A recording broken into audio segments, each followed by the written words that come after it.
नमस्कार दोस्तों, आप सभी का एक और नए वीडियो में स्वागत है। दोस्तों, अगर आप वीडियो पे नए हों तो वीडियो को लाइक, शेयर और चैनल को सब्सक्राइब जरूर करें। दोस्तों, इस वीडियो में हम आपको मध्यकालीन भारत का इतिहास के कुछ महत्वपूर्ण प्रश्न के बारे में डिस्कशन करने वाले हैं। तो आइए देखते हैं क्या है प्रश्न। पहला प्रश्न है, भारत में घोड़ों को दागने की प्रथा किसने प्रारंभ की थी? तो दोस्तों, भारत में घोड़ों की दागने की प्रथा प्रारंभ की थी अलाउद्दीन खिलजी ने। दोस्तों, भारत में घोड़े को दागने की प्रथा अलाउद्दीन खिलजी ने प्रारंभ की थी, क्योंकि युद्ध के समय घोड़ों व व्यक्तियों को न बदला जा सके, इसके लिए क्रमशः दाग व हुलिया की परंपरा अलाउद्दीन खिलजी ने शुरू की थी। अगला प्रश्न है, दिल्ली के राज सिंहासन के लिए इल्तुतमिश ने किसको अपना उत्तराधिकारी नामित किया था? तो दोस्तों, दिल्ली के राज सिंहासन के लिए इल्तुतमिश ने अपना उत्तराधिकारी नामित किया था रजिया बेगम को। दोस्तों, दिल्ली की गद्दी पर इल्तुतमिश ने अपना उत्तराधिकारी अपनी पुत्री रजिया को नामित किया था, लेकिन इल्तुतमिश की मृत्यु के बाद तुर्की सरदारों के ने इसके पुत्र रुकनुद्दीन को गद्दी पर बैठा दिया, लेकिन रजिया ने जल्द ही अन्य सरदारों की मदद से सत्ता हासिल कर ली थी। अगला प्रश्न है, दिल्ली में सुल्तानगढ़ी का निर्माण किसने किया था? तो दोस्तों, दिल्ली में सुल्तानगढ़ी का निर्माण किया था इल्तुतमिश ने।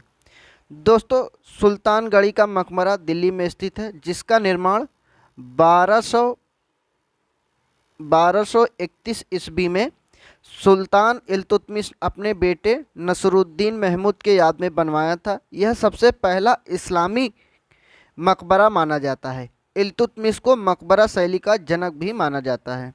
अगला प्रश्न है, निम्न में से गुलाम वंश का सुल्तान नहीं था? तो दोस्तों, गुलाम वंश का सुल्तान नहीं है कुतुबुद्दीन मुबारक शाह।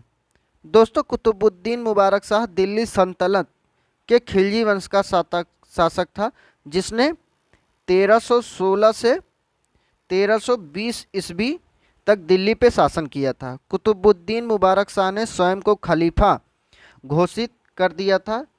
इसके वजीर खुजरो खान ने 1320 ईस्वी में इसकी हत्या कर दी थी। अगला प्रश्न है, निम्नलिखित में से कौन सा नगर फिरोज शाह तुगलक द्वारा नहीं बसाया गया था? तो दोस्तों, इन नगरों में फतेहगढ़ फिरोज शाह तुगलक द्वारा नहीं बसाया गया था। दोस्तों, फिरोज शाह तुगलक दिल्ली सल्तनत में तुगलक वंश का शासक था, जिसने 1351 से 1388 तक शासन किया था।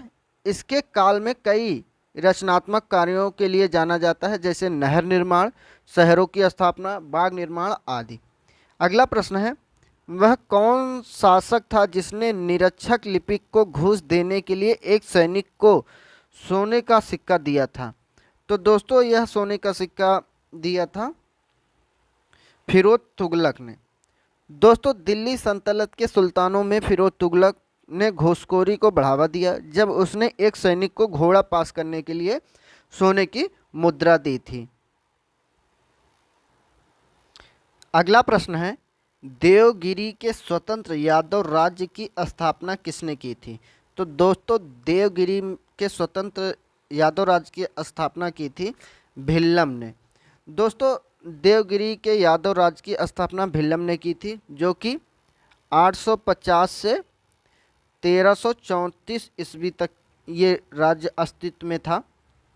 दोस्तों, यह भारत का एक महत्वपूर्ण राजवंश था, जिसने अपने चरमोत्कर्ष काल में तुंगभद्रा से लेकर नर्मदा तक शासन किया तथा दोस्तों, इसकी राजधानी देवगिरी थी।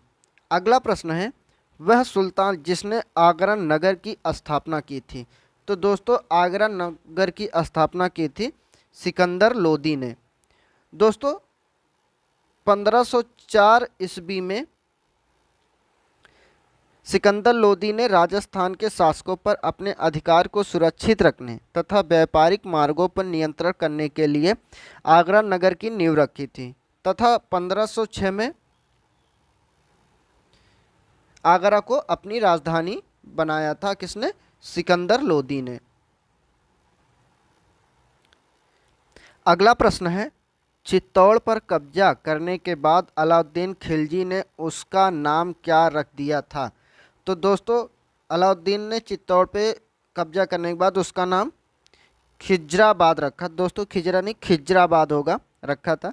दोस्तों चित्तौड़ पे 1303 ईस्वी में अलाउद्दीन विजय पाने के बाद अपने पुत्र खिज्र खां के नाम पे चित्तौड़ का नाम खिजराबाद रख दिया था।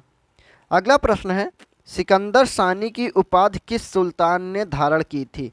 तो दोस्तों सिकंदर सानी की उपाधि अलाउद्दीन खिलजी ने धारण की थी। दोस्तों सिकंदर ए सानी अलाउद्दीन खिलजी की उपाधि थी, जिसका अर्थ होता है दूसरा अलेक्जेंडर। अगला प्रश्न है, 1202 में नालंदा विश्वविद्यालय को किसने नष्ट किया था? तो दोस्तों 1202 में नालंदा विश्वविद्यालय को बख्तियार खिलजी ने नष्ट किया था। दोस्तों 1202 ईस्वी में बख्तियार खिलजी ने नालंदा विश्वविद्यालय को नष्ट कर दिया था। इसकी स्थापना गुप्तकालीन शासक कुमार गुप्त प्रथम ने किया था।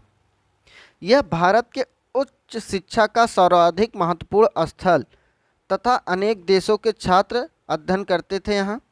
यहाँ धर्म, राजनीतिक, इतिहास, ज्योतिष, विज्ञान आदि की शिक्षा का प्रमुख केंद्र था। अगला प्रश्न है, निम्नलिखित में से किसने एकता प्रणाली को समाप्त कर दिया था? तो दोस्तों एकता प्रणाली को समाप्त कर दिया था अलाउद्दीन खिलजी ने। दोस्तों एकता प्रथा का अंत अलाउद्दीन खिलजी ने किया था। इस प्रथा को इल्तुतमिश ने शुरू किया था। इसके अंतर्गत सैनिकों या अधिकारियों को वेतन के बदले में भूमि दी जाती थी, जिसका समापन अलाउद्दीन खिलजी ने किया था। अगला प्रश्न है, घोड़े के नाल का तीर को पहली बार कहाँ पेश किया गया था? तो दोस्तों घोड़े के नाल को तीर को पहली बार पेश किया गया था अलाई दरवाज़ा में। दोस्तों अलाई दरवाज़ा यह कुव्वत अल इस्लाम मस्जिद का दक्षिणी प्रवेश द्वार था, जिसे अलाउद्दीन खिलजी ने बनवाया था। इसमें पहली बार तिकोने डाट पत्थरों पर आधारित वैज्ञानिक विधि से गुंबद बनाया गया था। यह पहली बार घोड़े की नाल की आकृति वाला मेहराब बनाई गई थी। दोस्तों दिल्ली सल्तनत का रजत टका सबसे पहले किसके द्वारा जारी किया गया था? तो दोस्तों दिल्ली सल्तनत में रजत टका सबसे पहले इल्तुतमिश के द्वारा जारी किया गया था। दोस्तों इल्तुतमिश ने सर्वप्रथम चांदी का टका और तांबे का जीतल सल्तनत काल में चलाया था। इसे दिल्ली सल्तनत का वास्तविक संस्थापक भी माना जाता है। अर्थात किसे? दोस्तों इल्तुतमिश को ही दिल्ली सल्तनत का वास्तविक संस्थापक माना जाता है। अगला प्रश्न है, निम्नलिखित में से किसमें दिल्ली सल्तनत के वंशजाओं को क्रमानुसार रखा गया है? तो दोस्तों क्रमानुसार रखा गया है ऑप्शन ए में, अर्थात सबसे पहले गुलाम वंश, फिर खिलजी, फिर तुगलक, फिर सैयद, फिर लोदी वंश। दोस्तों गुलाम वंश था 1206 से 1219 तक। उसके बाद खिलजी वंश था 1219 से 1320 तक। उसके बाद तुगलक वंश दोस्तों 1320 से 1414 तक। उसके बाद दोस्तों सैयद वंश 1414 से 1451 तक। उसके बाद दोस्तों लोदी वंश 1451 से 1526 तक अस्तित्व में था, जो कि ऑप्शन इसका ए सही हो जाएगा। अगला प्रश्न है, निम्नलिखित में से कौन सा विदेशी यात्री मोहम्मद बिन तुगलक के दरबार में रहता था? तो दोस्तों मोहम्मद बिन तुगलक के दरबार में इब्न बतूता रहता था। दोस्तों 1333 ईस्वी में इब्न बतूता मोरक्को से मोहम्मद बिन तुगलक के समय में भारत आया था। दोस्तों इसके साथ ही 1292 में इटली का यात्री मार्को पोलो दक्षिण भारत में आया था। इसके साथ ही इटली का निवासी निकोलो कोंटी 1220-21 में विजयनगर में आया था।